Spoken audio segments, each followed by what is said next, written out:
పథకాలు రుణ సబ్సిడీలకు 2,150 కోట్లు, స్కిల్ డెవలప్మెంట్ ప్రోగ్రామ్స్ కోసము 880 కోట్లు, మహిళా శిశు సంక్షేమ రంగాల అభివృద్ధికి 3,560 కోట్లు. ఇందులో పీఎం ఉజ్వల యోజన కింద 2,200 కోట్లు, అంగన్వాడీ కేంద్రాల విస్తరణ కోసం 860 కోట్లు, మహిళా సాధికారత పథకాల అమలు కోసం 500 కోట్లు, హోం జాతీయ విపత్తు నిర్వహణ రక్షణ కార్యక్రమాల అమలు కోసం మొత్తం 3,290 కోట్లు. ఇందులో ఎస్డీఆర్ఎఫ్ సాయం కింద 1,650 కోట్లు, అగ్నిమాపక అత్యవసర సేవల కోసం 940 కోట్లు,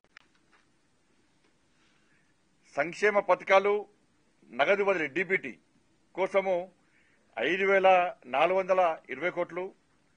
గత ఏడాదితో పోలిస్తే ఈసారి 28% నిధులు అధికంగా కేటాయించడం జరిగింది డీబీటీ దానికోసం.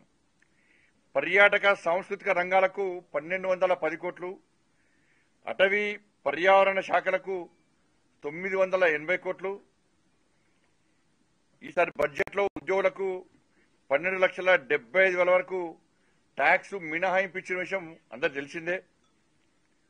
ఇన్ఫ్రాస్ట్రక్చర్ అభివృద్ధి కోసం 50 ఏళ్ల పాటు వడ్డీ లేని రుణాలు ఈ ఏడాది బడ్జెట్లో 2,500 కోట్లు కేటాయించడం జరిగింది.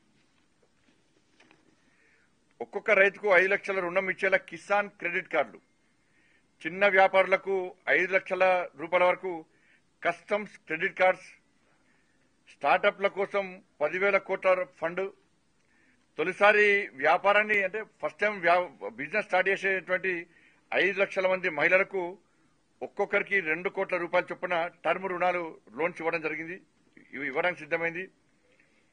సాక్ష్యం అంగన్వాడీ పోషణ్ కింద 8 కోట్ల మందికి పైగా ఇలా పిల్లలు మానసిక పోషకాహారం కోసం కూడా నిధులు కేటాయించడం జరిగింది.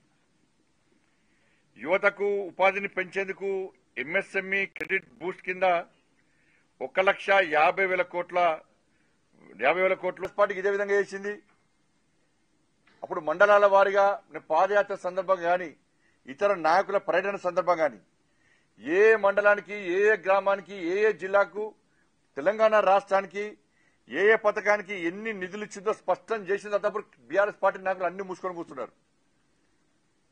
ఇలా భారతీయ జనతా పార్టీ సిద్ధంగా ఉంది. వాళ్ళ ఏ గ్రామానికి ఏ మండలానికి ఏ జిల్లాకు ఏ పథకానికి ఎన్ని నిధులు ఇచ్చిందో చెప్పడానికి మేము సిద్ధం. కాంగ్రెస్ పార్టీ చర్చకు సిద్ధమా?